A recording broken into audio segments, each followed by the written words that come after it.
Hello, boys and girls. Mrs. Hales here with another art lesson for you. Today we're going to be making dioramas. What's a diorama? You may have made these before where you used a shoebox and you created a picture inside a shoebox, and you can certainly do that today if you're at home and you have a shoebox.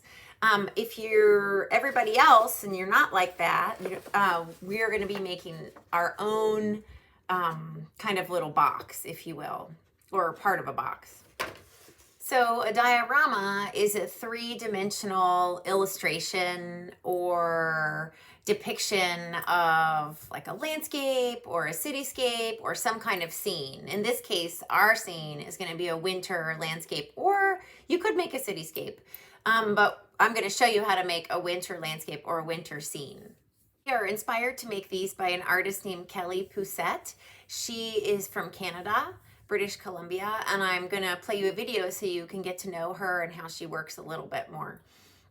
And today, all we're going to do is fold our paper, cut and fold our paper, and then get some trees drawn. And if you want to put some snowflakes back there, you can in the background. So that's all we'll get done today. All right, here's a little bit about Kelly.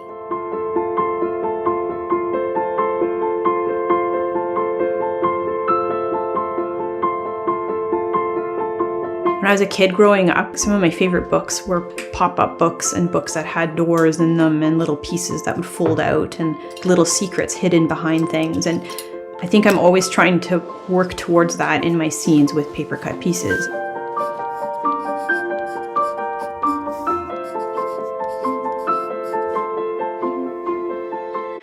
I started with laying the paper cuts first flat on my desk and using that as the illustration, and that was really enjoyable, but I felt like something was still missing from the illustration. I felt I could make them come alive. One day I just stood them up. I propped them all up on my desk and I arranged my desk lamp so it was shining through them, and it created all these really interesting shadows and this depth that I had been searching for. And I suddenly realized that that's the route I wanted to head with this. I wanted to create these diorama scenes with paper cut pieces, and you can change the mood and the emotion of the scene drastically, all from the way the light is moving through the piece and how the pieces are arranged on your desk or on your paper.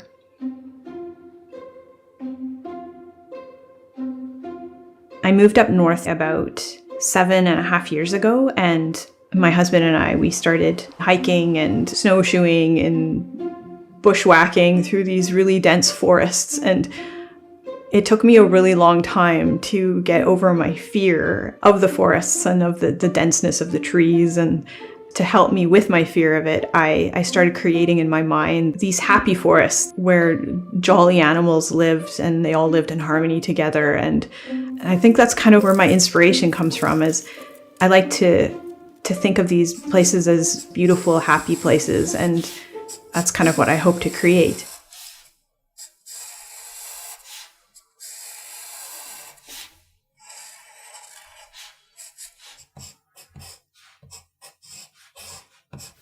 Kelly's using something called an X-Acto knife or a blade. We're not going to be using that. We're just going to be using scissors, but you can achieve a lot of the same effects with a pair of scissors. I first draw all the pieces, the elements out. Then I cut them out individually and then arrange them on the surface where they'll be sitting. And then I take a picture of the scene. That picture becomes the illustration itself.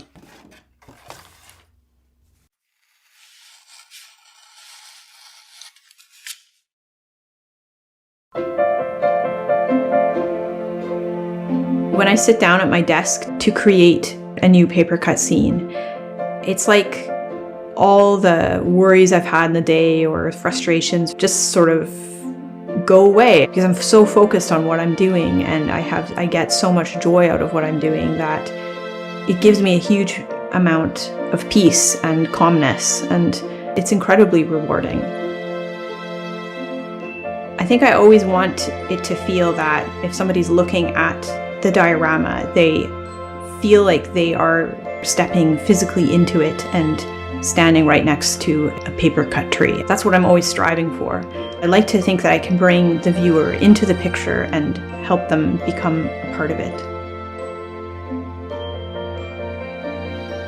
Hopefully you enjoyed learning a little bit about artist and illustrator Kelly Poussette and how she works and what inspires her. Let me show you how we're going to get started today on our 3D landscapes or dioramas. The supplies you're going to need today are a 9x12 piece of white paper. You need some colored pencils or some crayons. And you need a pair of scissors. And I used some Elmer's glue, but you could also use glue stick.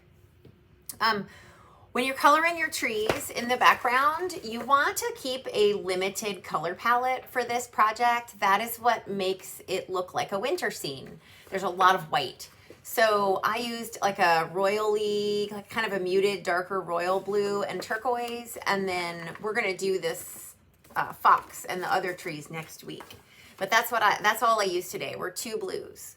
So keep that in mind. If you want it to look wintry, you want to keep your color palette limited. With your paper horizontally in front of you, you're going to line up your corners and your edges always first, and then make your crease. Then you're going to turn your paper and fold going the opposite way so that you have a cross or a T on your paper. You're going to cut the horizontal crease up to the middle of your paper only, and then you're going to cut you're going to round those 2 bottom corners.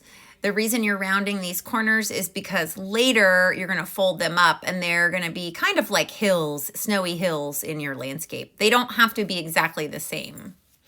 Next, you're going to draw some trees on your paper. I drew deciduous trees without their leaves. The way I draw a tree is I draw one side of a Y, and then I draw the other side of a Y. And then in the middle of that Y, you can decide if you want 1 large branch or 2 large branches, and then you connect those to either sides of your Y. Helpful hints when you're drawing a tree.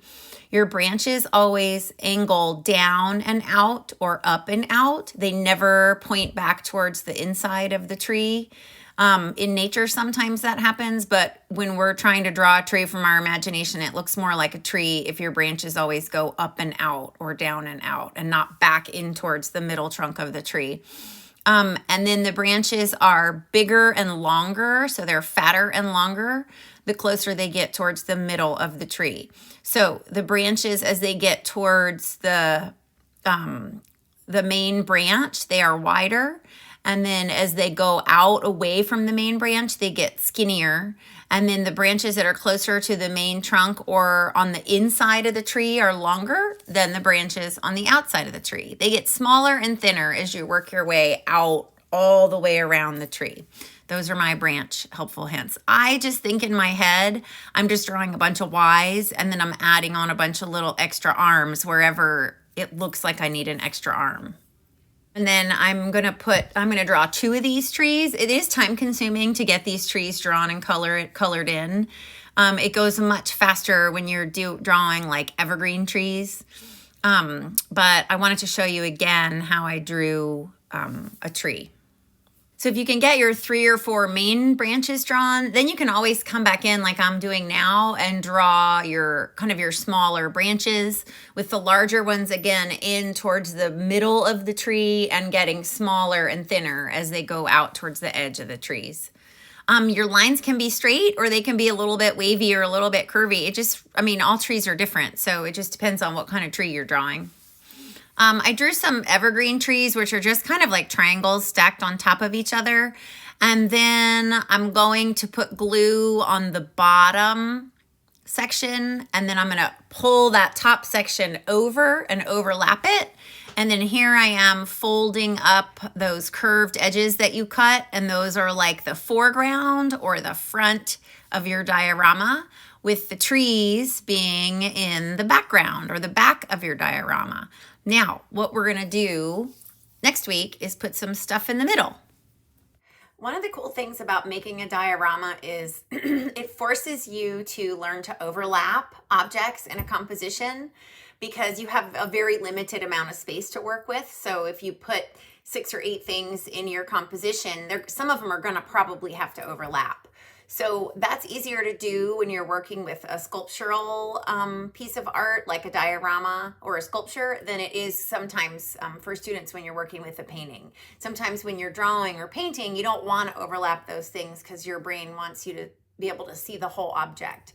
But in art, when you're trying to create depth or distance, your elements need to overlap sometimes. So you're going to have to do that. You probably will have to do that in your diorama, which is cool. We're going to do that next class.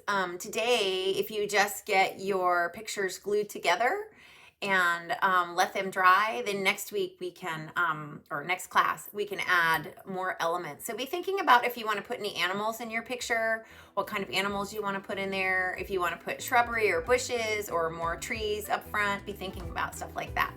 I will see you next class.